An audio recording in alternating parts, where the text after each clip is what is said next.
Right, today we learned from James Lindsay, Corey DeAngelis, Jordan Peterson, Joe Rogan, etc. the absolute failures of the public education system, particularly in blue states. Mississippi, the poorest state in the union, is doing better than California. How is that possible? Things have to change. California is not doing what it needs to be doing to educate anyone really, but particularly the minorities that they claim to be helping. They just aren't doing it. James Lindsay, the anti-communist, says here, I saw this documentary yesterday and I was not prepared for how angry it made me. What they did to us during COVID plus woke cannot ever happen again. It was surreal to see it on the screen and to remember living through it. Like it's hard even to fully remember it was real. I remember not being allowed to go into restaurants if I wasn't wearing a mask. And then unfortunately, they required one at my job. And I got to tell you, it was a complete waste of time. All right, let's watch this video. Environmental justice helps create educational justice. Use this for the society that we want to see. We need to close schools. Bam! COVID is God's gift to the left. 15 days. 15 days to slow the spread. My name is Natalia Marukfer. I'm a New York City public school parent. I had a really nice teacher. Stay at home. It was just so hard to learn. Limited amount of bandwidth. Low-income kids were way less likely to have technology. Teachers didn't care. They took the rims down. Kids couldn't get recruited. You weren't allowed to go into a public high school. Didn't want to lose sight of our hopes and dreams. Everybody is scared. Fear!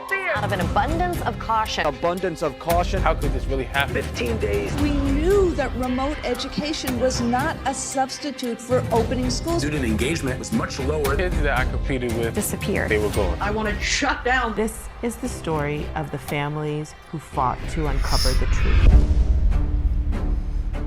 California Teachers Association, the teachers union, was doing opposition research on parents. Really high level of coordination. 15 days. I don't have a direct number to Director Walensky, do you? Yes, I have Director Walensky's direct number. What a great gift. We have to use it. Basically, in the name of equity, Keep everything shut down, especially the schools. Is it the virus keeping the schools closed, or were there special interests? this was the biggest smash and grab. Stop the bleeding. More money. We need $1 trillion. That's a sick society. On top of that, another $100 billion. We create the future that we want. We change narrative, we change lives. All of a sudden, you have George Floyd protests. If I go out and carry the right sign, I can hang out with 1,000 people. Following the death of George Floyd. The piece that I didn't understand, you can protest, But 28 kids can't go sit in a classroom. 15 days. We're just watching the news. Propaganda. oh, kids be sicker. We don't know the mortality rate. No, they are not getting sicker. Infection fatality rate much lower in reality. We're harming them more psychologically. Life years lost from the lockdown exceeded life years lost from the virus. We had struck a chord. 15 days. We were attacked. How dare you question any of this? Despicable behavior. White supremacists. Death threats. Cause misery. Kids will recover. Enough. 15 days. 15 days. 15 days. 15 days. No one's coming to save our kids but us.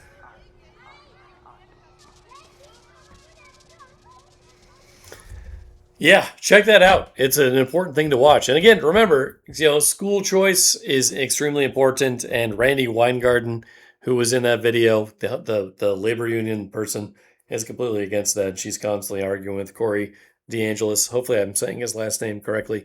We need to win. School choice needs to win. And people need to realize homeschooling and Christian schools far exceed the results of useless public schools. It's degeneracy. These people don't believe in the intrinsic value of others. They believe in identity politics, and it's a complete failure. They're like, as Corey would say, the public schools are, jobs program for useless adults. So if you get a chance, check out Restore Childhood. Fauci said 15 days. It was 2 years. The media called parents conspiracy theorists for demanding open schools. They wanted the kids to be educated, right? But the public schools were against this because public schools are for useless people, right? At least from the teaching side of things, and especially from the administration side of things. And that's all they've hired. It's more administrators since the Department of Education was created in 1979, right? They haven't done anything else. There's been no improvements in the past 50 years in student to teacher ratios. There's been huge increases in the admin to student ratio, and that's been no help whatsoever. And even if you go up to the next level, to the college level. What are we talking about? Okay, you have, again, even more administrators than K through 12. You go all the way up to Harvard and Yale, it's 1-to-1. One useless administrator for every student. Are those people better off? No, they're teaching people to be protesters. That's what they want. They're not teaching kids Western civ. They're teaching kids to hate the United States and believe that because a bad thing happened, that means we're supposed to reject what's happened, the positive parts of the United States. Every generation in American history, rights have improved for greater swaths of people. Really? I mean, sure, male suffrage came first, but come on. We've still improved in every generation. From Corey, it says here, breaking, Randy Weingarten Teachers Union just passed a resolution declaring May 1st a day of civic action for political protest. They want students to do trainings, political education, and marches and rallies. What? They want to use your kids as political pawns. I mean, this is what these childless, angry, leftist females are doing in the education system. They're trying to turn your kid into a political pawn. They don't want to teach them real skills. They couldn't even if they wanted to. They don't have real skills themselves. They got useless degrees. They studied at the feet of Paulo Freire and his communist nonsense, praising Lenin and Che Guevara, so they don't have the ability to teach people real skills. It says here, resolved that the AFT, let's see if it'll load here. The AFT will formally declare May 1st a day of civic action in defense of public education, where we are in community engaging our students, their families, and their neighbors, supporting mutual aid efforts, leading civic education. Well, I mean, what does that mean? They don't teach civ, they teach protest. It should say protest education, participating in voter registration. So that means manipulating the vote. And mass resistance training. That means Marxism. That's what that means. Mass resistance training, right? The heads of BLM, what they tell everyone? That they're trained Marxists, and that's what they want to teach you in the education system. That's what the critical theorists support. That's what Herbert Marcuse supported, was creating a bunch of children that were Marxists. They will send petitions and resolutions to their boards of education and mayors, And what's ludicrous about that is over COVID and even after COVID during the Biden administration, they sent out the FBI to go after parents that were showing up at boards of education, that were showing up at PTO meetings, that were showing up at city council meetings. And they weren't allowed to do this. It was completely ludicrous. Encouraging schools to engage in age-appropriate civic learning. I mean, I guess that definitely means you're not going to learn about the horrors of Marxism and communism. But more people should probably learn about that. So this is just degeneracy. We'll organize and promote civic education, labor history programming, which really sounds like reprogramming. Communists love re-education camps, and then if you don't survive in that, then you go straight to the concentration camp, which still happens in China to this day in 2026. They still have those things for many groups of people. And they want that in the U.S. They don't want you thinking for yourself. They don't want you doing your own thing, So they're saying, it's funny they're declaring one day when government K through 12 does this every single day. It's called student agency or student-centered. We break it down in our tool, Toy Soldiers, so you can check out those people. I suppose it can't be easy running a union that represents the people responsible for the single greatest failure in American history, public education. That's a great comment, and that is so true. Public education has done nothing but going downhill for 50 years. We don't learn Western civ, and that's a major problem. We should learn about how, Christians influenced the modern legal system and the medical system and science. There's a lot of positive things there, actually, but a lot of useless people that oppose religion are the ones who end up in education, right? And so they don't want to say anything positive about the Christian influence or the West. But, socialist atheists don't have an argument for why other people have intrinsic value as a person. They have nothing. If they find anything, they have to take crib notes off of Christianity. But most of the time, they just don't have that. And they say, well, the only thing that matters about you is your political identity. Let's listen to this lady. And vouchers will destroy any mention of public schools. Yeah, I mean, we didn't have much of a clip there, but it's true. I mean, she's afraid of what's going to happen if parents get vouchers. Well, if you're worried about that, it means that your product and your service sucks. It means you don't have the ability to provide something that people actually want. Okay? So if you can't provide something they want, then they're not going to pay you, right? In the private sector, in capitalism, you have to please your customer or they're not going to give you money. And in the public sector, it's more about glad handing bureaucrats in order to gain more subsidies. Wilford Riley writes, it's a hilarious commentary on social class that Corey can use this one line with basically 100% accuracy. And then Corey says, Chicago Teachers Union President Stacey Davis Gates says, school choice will destroy any mention of public schools. She sends her kids to a private school. He writes that constantly, all the time, that these people send their kids to private schools because they know that the public schools are trash. But a lot of these people, these public employees are often making more money than congressmen. Okay, do you understand that? They're making $200,000, $300,000, $400,000 a year in many states to be degenerates, to be absolute degenerates, and to teach your children nothing, to teach your grandchildren nothing. It's disgusting. So definitely follow Corey and Wilfred on X. It says, in other words, she knows parents will not choose government schools. Okay, because she wouldn't choose them either. I mean, they are exposing themselves. They're telling us exactly what we believed in the first place. Hypocrisy from the left is never a shocker. Absolutely, with leftists especially. That is the only choice concerned parents have.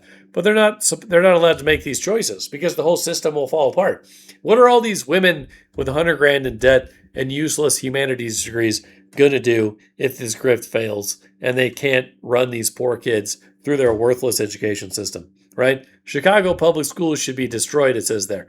I mean, most blue city or blue state public schools are complete failures, and that's where they need school choice the most, right? People who, parents who love their children, which is basically all of them, will make the right choice for their kids and send them to schools where they can actually do something useful. So Corey says, I didn't claim that her sending her son to private school was news. She spoke at Randy Weingarten's Teachers Union convention today. And man, Randy, look up some videos about her. Man, she loses it all the time. She's another one getting paid ridiculous amounts of money to waste children's lives. It says here, teachers unions, detrimental to actual education. That is so true. That is so true.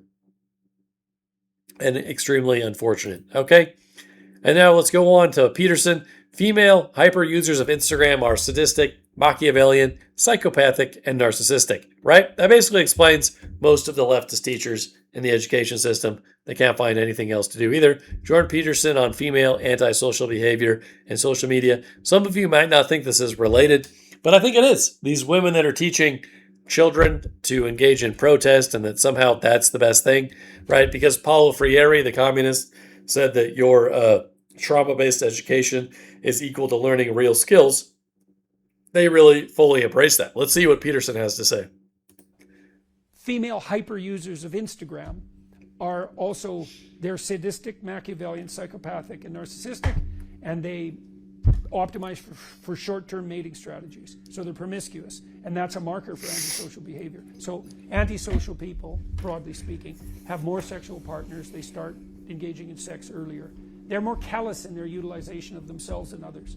And so... Would you call that toxic femininity? Is there such a thing as toxic femininity? We know what toxic femininity is.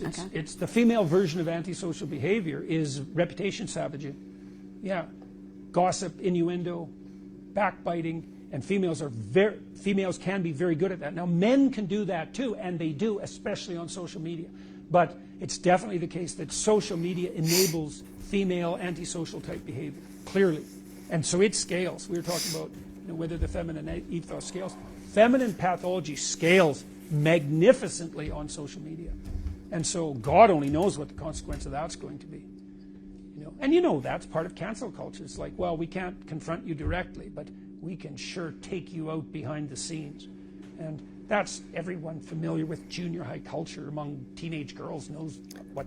Gossip and character assassination is one thing in the West where we have a free society, right? It's annoying, might put you in a bad mood, might cause you to lose your job in some of the more terrible situations. But in a socialist country, that character assassination will result in your torture and death. And that's one of the big criticisms that Orwell and Alexander Solzhenitsyn called out, with women being the biggest. Well, I mean, Orwell said women were the biggest swallowers of party slogans, and I think it's really an unfortunate thing. It says here, I think that the concept of toxic femininity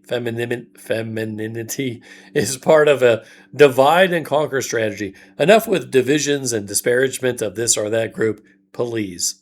I don't know. I think a lot of the feminists are not helpful. I kind of think that, like, Thomas Sowell pointed out that as political movements move along, they tend to be more extreme over time because the regular people just go home. They go back to their life, they go back to their job, etc.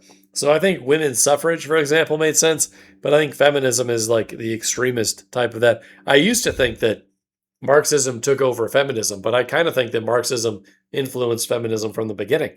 I mean, just look at Simone de Beauvoir, the early femcells from the 60s and 70s. These were disgusting people that hurt children. And they are not good people. They're nasty people.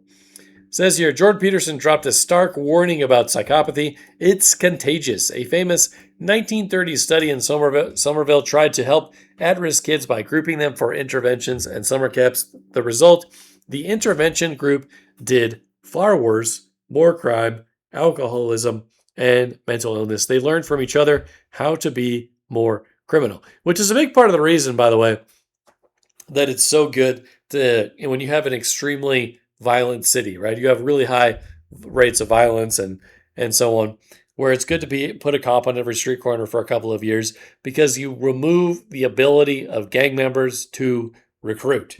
That's just as big of a thing as putting the current criminals in prison. You're removing their ability to recruit young people, because quite a lot of these guys are committing the majority of their crimes between 15 and 25. And then by the time they get to 30, they're very aware that that was a big waste of time. So let's see what he has to say here. Contagious, where you can become a psychopath? Yes. It is contagious. I mean, one of the things we do know, for example, is that the worst thing you can do with people who have an antisocial proclivity is to group them together. So there's a famous study done in 1930s in a town called Somerville in Massachusetts.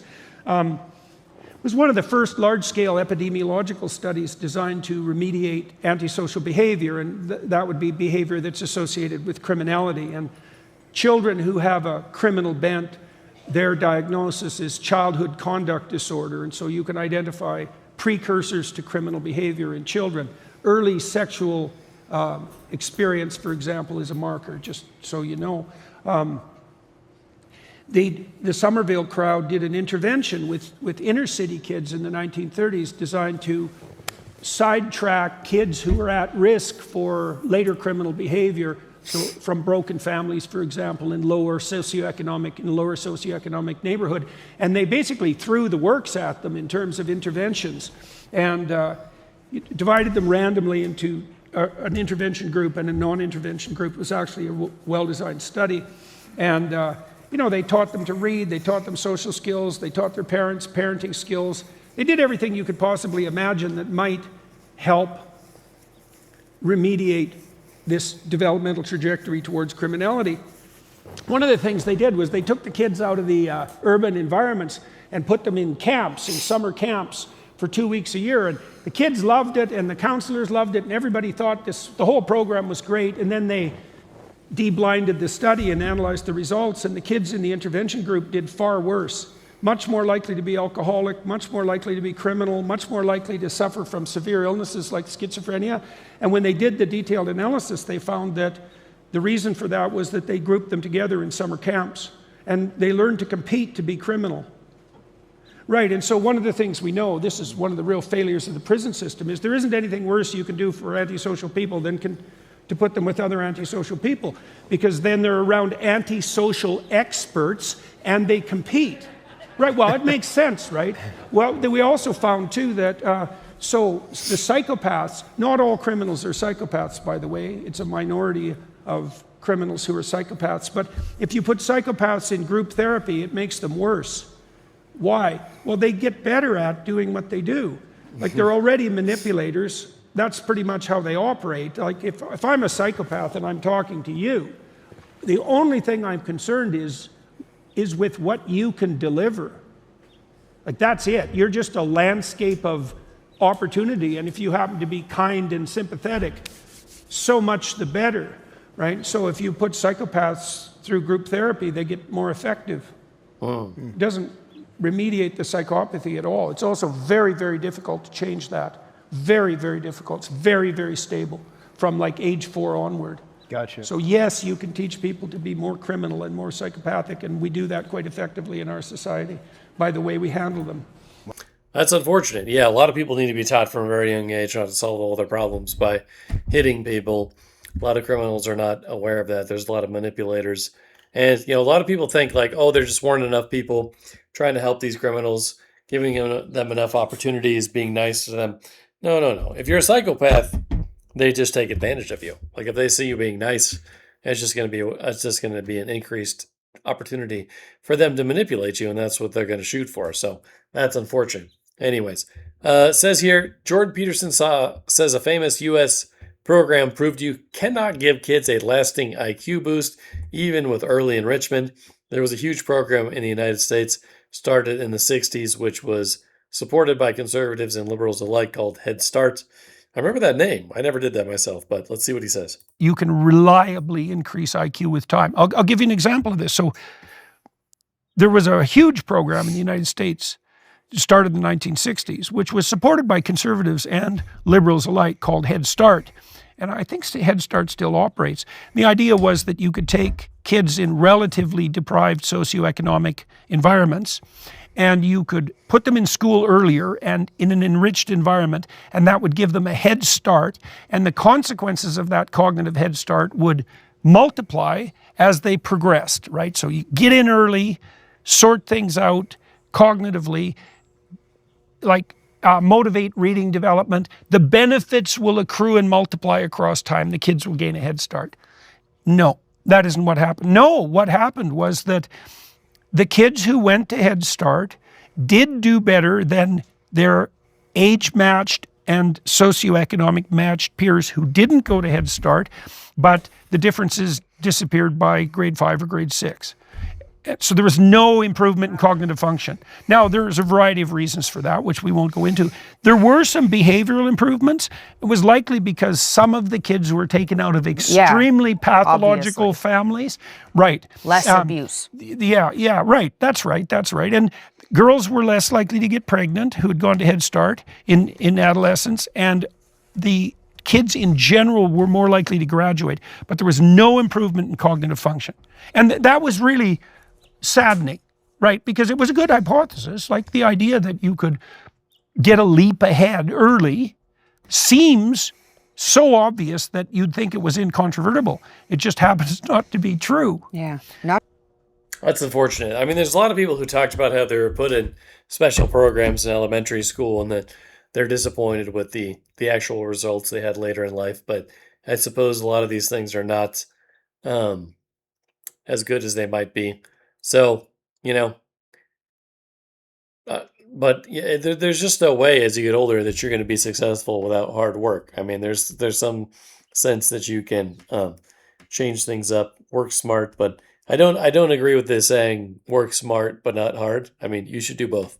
Work smart and hard. How about that?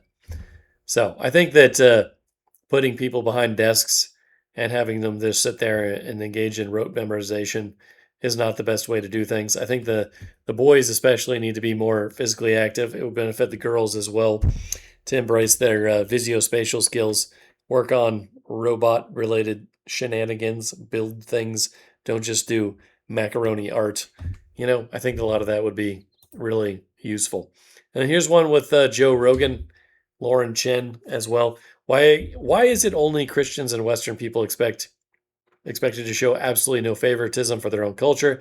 Muslim countries are allowed to be Muslim.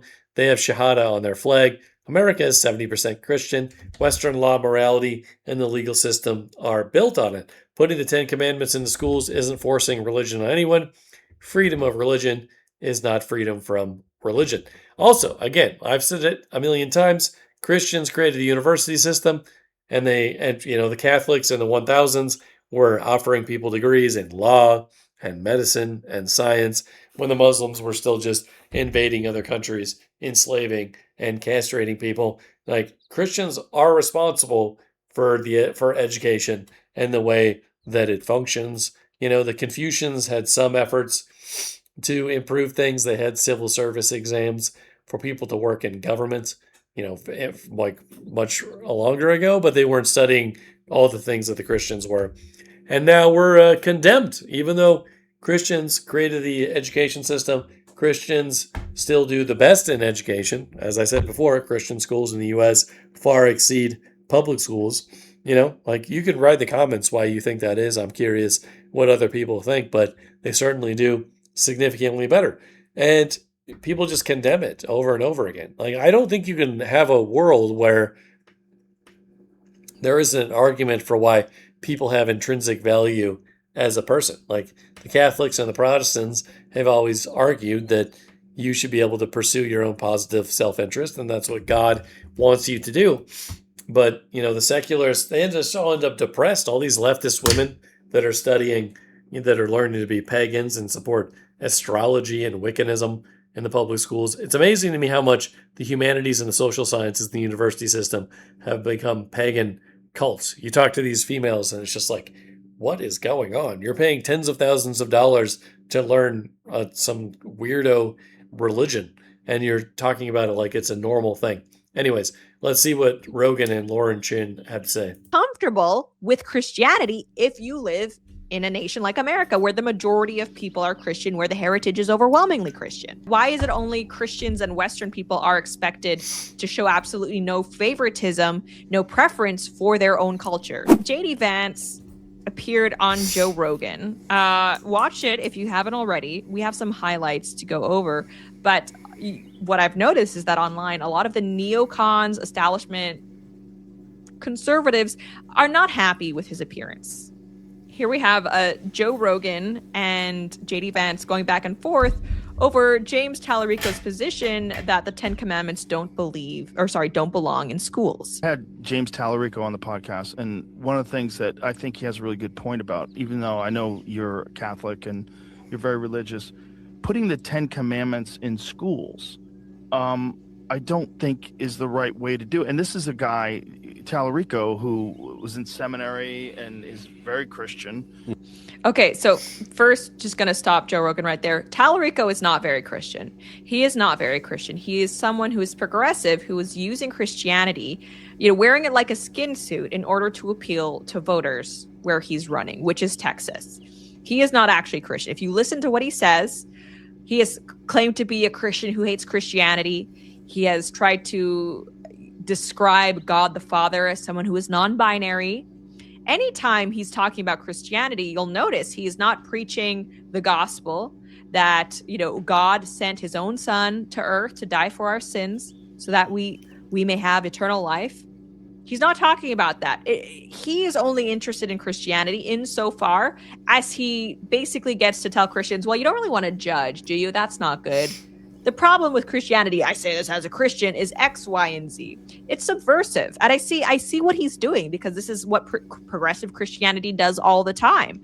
People like James Tallarico have figured out that it's a lot easier to change the behaviors of Christians when you claim to be Christian yourself and you do it under the guise of Christianity. But he's not, in no way, shape, or form do I think that James Tallarico is actually a Christian, is actually a believer. Mm-hmm. He just thinks that even though he believes in the Ten Commandments, if you're just only representing the Christian faith in these schools, you're forcing your religion into other people's lives, and that this is going to push people away from Christianity. Okay, again, BS. Oh, if we have the Ten Commandments, we're really just going to force people away from Christianity, which I don't want to do as a Christian. Like, really? Because, our culture has become more and more secular over the generations. And as that has happened, has the amount of people identifying as Christian gone up or gone down? It's objectively gone down. Like, we could actually plot, less references to Christianity in public life, less Christians. This is not a matter of opinion. So James Tallarico tried, no, I don't want them there because I want people to become Christian, but I don't want to, no. Okay. Not only is this just ridiculous on its face, Like, the less people hear more about Christianity, the more Christian, like, no, okay, just so logically it doesn't follow, but also statistically, we could see that this is not correct, right? And this displaying the 10 Commandments publicly in Western places, it's because Western culture is Christian. And so, right, you don't have Muslim places being afraid to talk about Islam, right? Places that are Muslim, they have the Shahada on their flag, the Muslim Declaration of Faith. That's how they live their faith. And it doesn't mean that just because you have the 10 Commandments that you need to be a Christian, but you should be comfortable with Christianity if you live in a nation like America, where the majority of people are Christian, where the heritage is overwhelmingly Christian, right? And as a Christian, I know that you can't force someone to believe in Christ. You can't force someone into being a Christian. You wouldn't want to anyway, but doesn't mean that we have to remove Christianity from public life. Rather than encourage them to pursue it. Yeah, I mean, I think you never want to force things on people. And I think one of the core Christian contributions to Western civilization is the idea of freedom of religion. It's actually very much a Christian idea because you recognize the dignity of each individual. And part of recognizing that dignity is that each person has to find their own pathway to God. You can't force this on anybody. I don't think putting the 10 Commandments up in school is like forcing things on anybody. But it's public schools. So, I mean, if you're going to do that, why not put Buddhist scripture? Why not put... Because most people are not Buddhist. And it's like, this is just a disingenuous argument. I'm sorry. Like, oh, well, if we do it for this one religion, we have to do it for all of them. Actually, no. That's like saying, well, we don't want to force English on everyone, so we might as well also just do school in Spanish and Chinese. Like, no. You're allowed to have your own culture in America, right? We're allowed to recognize that American heritage, culture, tradition is overwhelmingly Christian and have that. That doesn't mean we need to treat every religion the same. I don't know where that would come from, that notion. Just because we have Christmas off, that doesn't mean we also have to have literally every other holiday known to every other religion. A big thank you to our sponsor. Today, I'm going to tell you about Native Path Antarctic Krill, powerful antioxidant. You could make that argument, but it would be ridiculous and disingenuous, and no one would be saying it, like, honestly. Oh, well, we have the 10 Commandments. Well, I guess we have to embrace Hinduism. Like, actually, no. 70% of us believe this one thing. Most of the other 30% believe nothing. We don't need to be treating every religion equal. Religious tenets in schools. I think in the Supreme Court, there actually are a lot of different sort of historical, cultural, legal documents that are up there. And I want to say that Moses coming down with a tablet is one of them. But I think there actually are other cultural, maybe even other religious elements of this, like where you recognize that a big part of sort of the law-giving tradition in Western civilization is the But yeah, JD Vance here is also making a good point. Like, you can't divorce the 10 Commandments from Western civilization because a lot of our laws, our legal system, our morality is based on this. Is some of these religious texts, not exclusively Christian religious texts. Obviously, some Jewish. There's like an important contribution from the Muslim world in this. So I guess I don't think of it as exclusionary, while also recognizing that, America is a society. Our founders were people who were very much influenced, even if they weren't Christians. A lot of them, of course, were, but were very influenced by Christian culture and articulating American law. So my argument would be, even if you're not a Christian, like, does seeing the 10 Commandments, let me put it a slightly different way. Does seeing the 10 Commandments force religion on a non-Christian child? I mean, my argument would be no. And I'd illustrate this by saying, well, there are all of these ways in which you actually could try to force religion on a child, right? Well, it's not the worst way to force religion on a child, but to have it and not represent any other religion. This is Texas, by the way. Sure. But why would you have to represent every other religion? Why do people in Texas who are overwhelmingly Christian have to act as if all other religions have equal weight in American culture or Texas culture? Why? Why is it only Christians and Western people are expected to show absolutely no favoritism, no preference for their own culture? I mean that seriously. No one, I don't care that Muslim countries are Muslim. They're allowed to be Muslim. Now, it's a problem when Muslims come over here and then try to change this country, other countries, to be Muslim when they're not.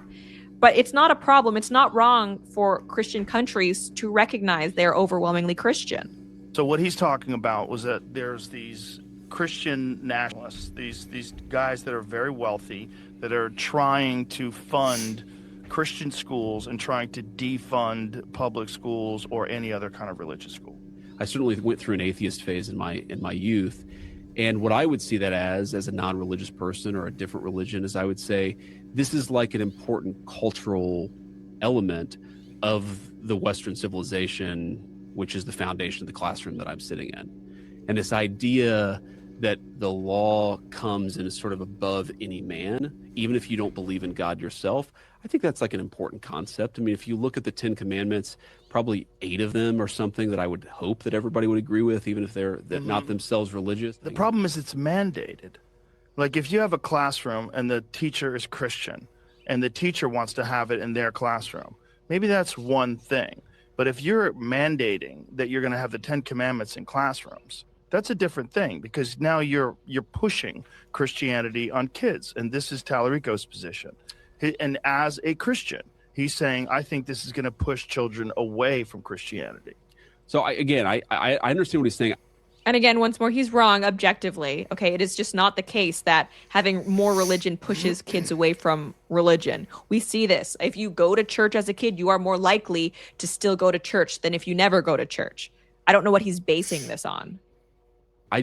I think that part of living in a society where you have different people with different perspectives, but you do have, I mean, Christianity is the majority religion of the United States. It is the religion that was extraordinarily influential to our founding, to the constitutional principles. Again, freedom of religion is itself not really a liberal concept. It was originally derived from a Christian idea about free will and the dignity of the person. The idea of being exposed to it is one thing.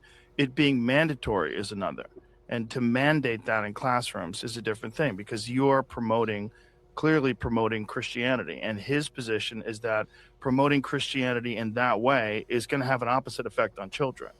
That's a made up thing. No one actually believes that. No one who actually wants to promote Christianity believes that, if we let them know about our morals, then they might reject it. Like, no, you don't think that. You don't, James Tallarico, you are not afraid of the 10 Commandments turning people off of Christianity. I think he opposes it because the opposite. He's worried that exposing kids will make them Christian, but perhaps actually Christian, not his fake version of Christianity. And that scares him because he is anti-Christian. You're pushing it on them. Instead, you're not just exposing it to them, you're pushing it on them. And especially if you're pushing it on children who come from a household that has a different faith. I guess I just think the balance in our country the last 30, 40 years has actually been much more in the other direction, which is that we try to completely remove religion from the public square. And I think that poses its own problems, because people practice their faith in all kinds of ways. But do you think that that's the responsibility of churches and synagogues? Sure. And wherever that, like, if you want, and in the community, if you want to promote religion, promote it that way. But promoting in public schools should be just educational. And if you're in a religious class and a class is teaching about religion, that's a different story. Well, you're right. It's certainly the responsibility of churches and synagogues and mosques and so forth. But I also think that, the late Supreme Court Chief Justice William Rehnquist sort of said this, that if your approach to religion in public life always and everywhere is to push it out of the public square, then you're actually embracing a religion of your own in the public. Right. Freedom of religion is not freedom from religion. I know a lot of atheists have taken it to mean like, I should never have to see anything religious at all. That goes against the First Amendment. You don't have to practice a religion, but you can't remove it from public life. Great points. Yeah, Christianity has had a huge influence on the West. Again, it makes perfect sense to learn about Christianity in public schools, given that Christians invented the university system, started handing out majors in law, science, medicine, and that was the Catholics, and then the Protestants dramatically increased literacy rates. So if you're literate and you're in the West, thank a Protestant or thank a Catholic, because they're a big part of the reason. Public schools took over the education system. Secularists took over the education system, and sometimes I wonder whether they should have, right? Harvard and Yale were Protestant schools, and I think that they taught better when they were that a century ago. Now they teach some other sort of pagan shit in public schools and teach people to be protesters instead of teaching them real skills, and I think that's unfortunate. But anyways, this video's hit 40 minutes, so we're going to move on. I think I'm so appreciative of the people that have stuck around this long. Thank you so much. Make your comments, whether you like the video or you're infuriated. That's whatever. I don't care. I hope that you make a comment, like, share with your friends, whatever. Thank you for watching. Have a fantastic day.